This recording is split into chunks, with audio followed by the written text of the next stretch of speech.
Good evening. I am Dr. Ashok from the College of Banking and Financial Studies.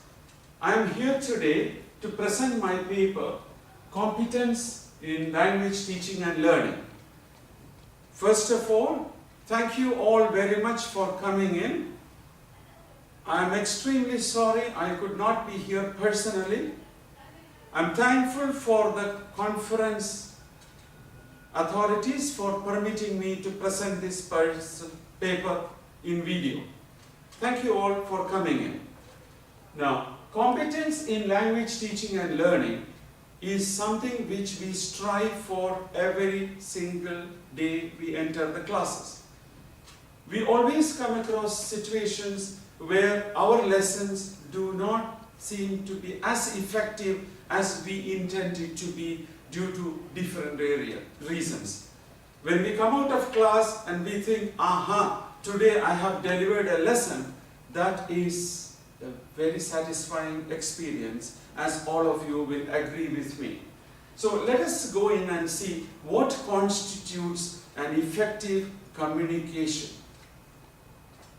Communicative language teaching comprises of having communicative competence.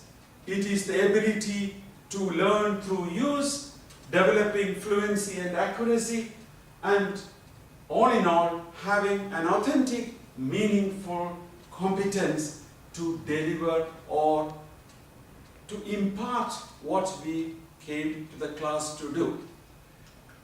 Now, let us reflect for a minute and think of different situations where our communicative abilities were challenged.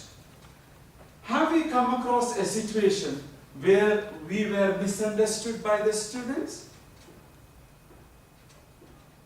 I did have one personally when I came to Oman back in the 90s. A group of adult students I was handling in SQU at that time, I had to mention a sentence like, God is merciful and His rewards are bountiful. Someone in the class objected to my usage of His, referring to God. Of course, we had a bit of a discussion on that, and then there was an explanation needed which made me understand the cultural implications of the language when we deliver it. It was also surprising for me when it came across in one of the classes when I mentioned it's raining cats and dogs, the strange look on the student's face as if the teacher has gone loco. There has been many instances where we had to stop and explain what we mean. Maybe not because of the language content, whether it is the grammatical element or another issue, but because the meaning is not clear to them. Why is not the meaning clear to them? Is it the meaning of the word or the context in which it is placed? Let us examine. Competence in the process of language teaching involves socio-linguistics, interactional competencies, cultural, communicative, strategic, and pragmatic competencies. Let us try to understand what all this means. First of all, let us go to what Chomsky said about competence. Chomsky is quoted here, and he says basically that applying knowledge of the language in actual performance is what we call competence. This is what we come across many places where language is tested. In IELTS, in TOEFL, and all these places, they say language competency. Native speaker competency, average competency. So the competency refers to language in actual performance. Now, what is then competence and performance? They are not the same. Competence is the knowledge of the language, while performance is the actual use of it in concrete situations. Now, communicative competence, let us take the first one.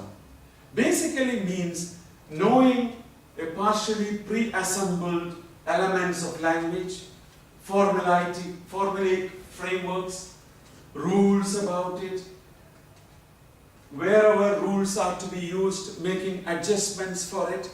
These are competencies which are aiding communication.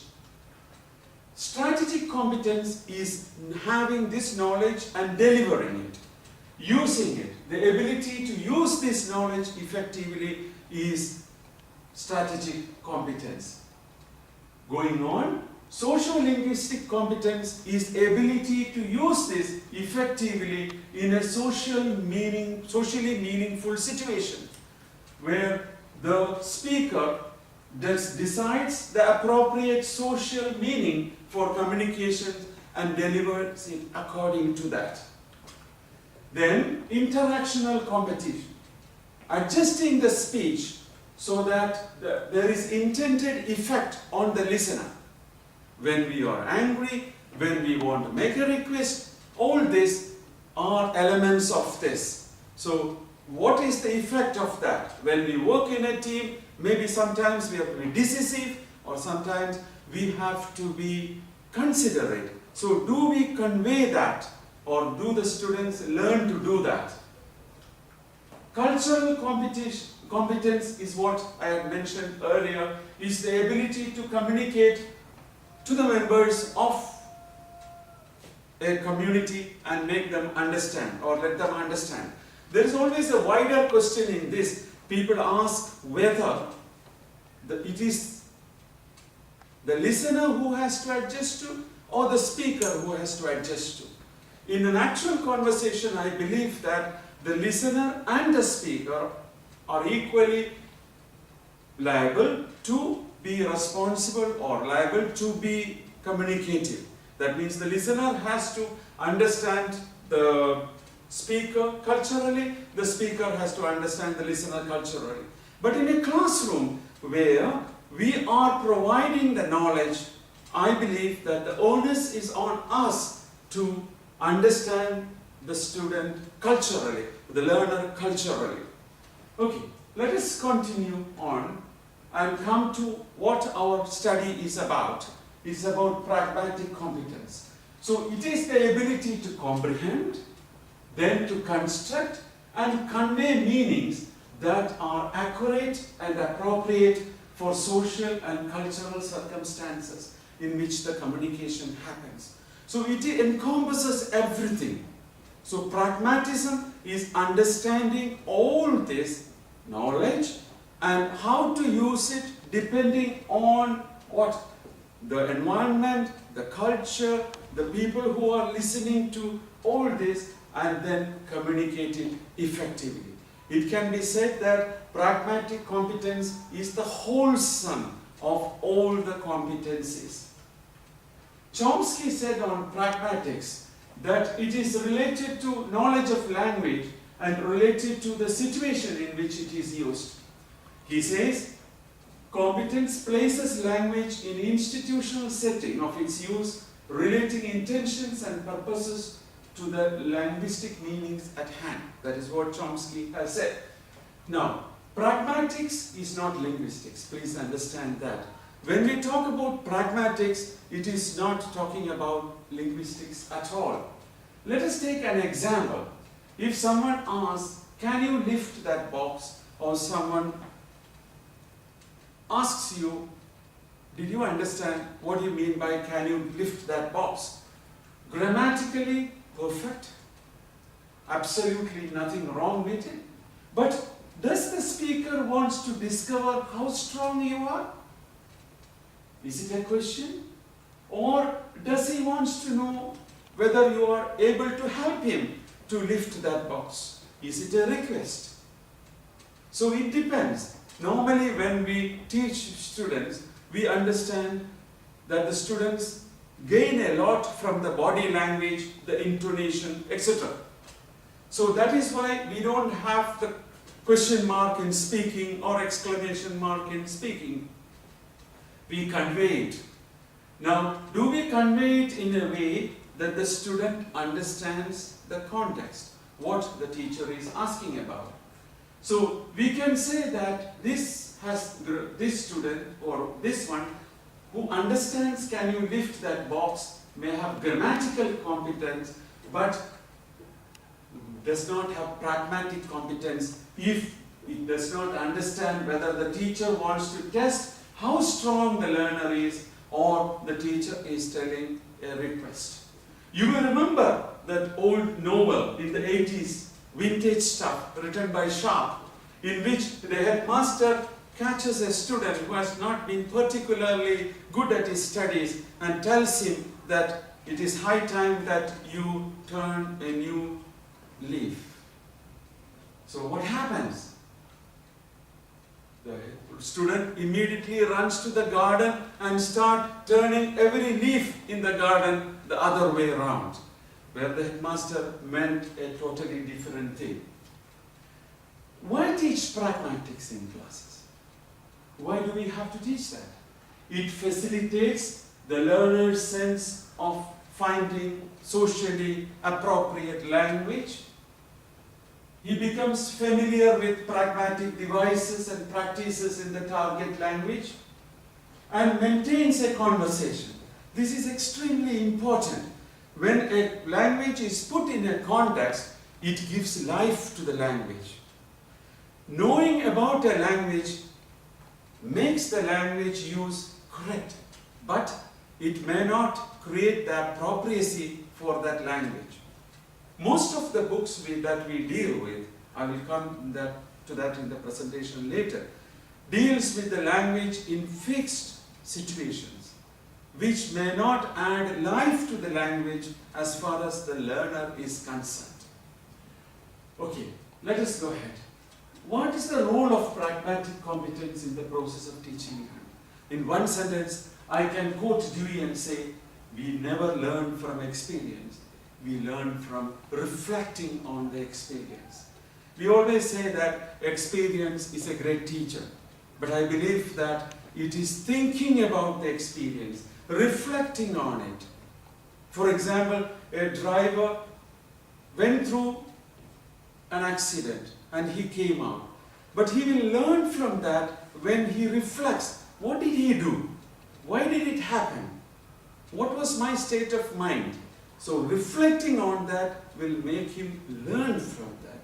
So that is the same in language teaching. Reflecting on that experience makes the person keep the language with himself. Shaping a good pragmatic competence for language learning. We all understand that the 4 skills of language learning are never independent, watertight units. They are closely linked. We may say that I teach listening, I teach reading, writing or speaking, but invariably nobody teaches only one skill. Every skill is integrated well. You can't teach listening without having some element of speaking, referring back to some reading or something which is written. So this is always integrated. Now, it also helps shape the goal and objective of the language course, because understanding pragmatic competence helps you developing the curriculum. A curriculum is always set by expectations, isn't it? So when a curriculum is set, it is set according to situations which we normally think that the learner will come across. We may be quite wrong. It is a generalized opinion or a generalized thought, but there are individual learners whose environment is totally different or remotely connected with what we have in the books. So it is for us to create that situation for them. You will agree with me that every minute of a lecture in the class in the English lessons is a challenge. Every student has different dynamics to understand. So understanding this dynamics is the essence of delivering an effective lesson, I believe. Student A may not understand the same word or idea, I want to say, like student B.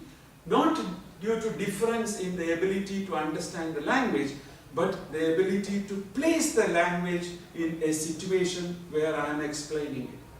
So it is on me to change the situation and present the language so that the student fits what is being learned in a real life, authentic situation. So let us go ahead. So competence in language teaching involves intuitive mastery of the forms of language. We do not have time in the class to think that, this is the situation, so I must deliver. So we must be able to develop that intuitive mind, the mastery of it, of the affective and socio-cultural meanings expressed by the different language forms. It is the capacity to use the language with maximum attention to communication and minimum attention to form. Basically, language is for communication. The form gets an importance when it is written academically. But unless the learner knows how to communicate, till that time the form is subservient to the need for communication. It helps the learner to free the shackles of the pedantic grammar he has learned, that is the knowledge he has acquired, and be creative in language use. Placing the language which he has learned in real life situations and making him comfortable with that frees him from the prison of the knowledge he has acquired, the restrictiveness of the knowledge he has acquired. The need. So what is the need now? What should we believe in? What should we try to do? Or what should we strive for? It is the competence that invites both the teacher and the learner to develop linguistic and socio-linguistic skills so that the communication becomes complete and accurate. This is very, very important. If it is accurate and complete, then the learning and the teaching becomes an accelerating experience. We feel elated that we have delivered. We have gone across to all the students, all the learners, and given them what they really want, or something which they will keep for later usage. So, what activities are used for that? We cannot say that this activity is the best for pragmatic teaching. It depends a lot, or 99% on us, because every class dynamics is different. Section A may be studying the same unit as Section B, but the students in Section B are not the students in Section A. They have generalized backgrounds, but everyone is an individual. So that is why we have to see what is effective for each one of them. It's a humongous task, to say the least, but it can be done to a greater effect if we understand them. Fatma is there, or Ali is there. Okay, their background, if I do understand their need of language, Fatma is going to study business, Ali is going to study economics. So their needs are different. So if I do understand that, then I would be able to deliver a better lesson to them, which will be useful for them, not useful for me.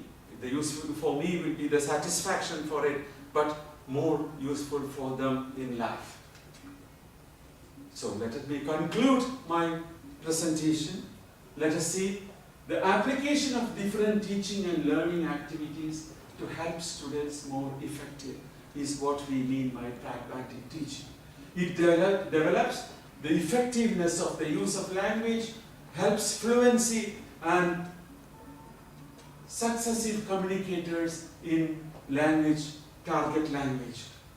Harlow states, the most importantly, both teachers and textbooks alike need to emphasize to the learner that language is composed not just linguistic and lexical elements. Rather, language reflects on social context, taking into account situational and social factors act as a communication. this sometimes becomes less important when a lesson is delivered. From my actual experience, is that the need to focus on the curriculum, on the textbook, on that inanimate thing gets precedence over the life of the language. And we tend to forget that language has a life. It has to be enjoyed to be kept with you. If it is not enjoyable, we will remember a meal because it was delicious. It was something we relished, but we may not remember the same thing about a food which did not give us that taste. So let us see if we can give at least some to the learners by using pragmatic means which can help us to be more effective. I believe that it is something very passionate to me. I believe that it can be done, that we can make the learning more accelerated. For my references for the study, which I intend to present for the publication, all these references and some more have been used. These are the major references which I have used. Then, finally, thank you all. Any questions? I'm sorry again, I'm not here personally to answer you or to discuss with you, which is a great loss to me, I do understand. So I would very much like each one of you to comment on this and add to the resource of knowledge so that all of us gain from it. I hope my presentation at least has helped to stir up some thoughts which can contribute to the general adventure of giving an effective lesson or teaching effectively. Thank you all very much. Thank you for being here. Thank you, conference authorities. Thank you for giving me the opportunity to present in video. Thank you all. Have a good day.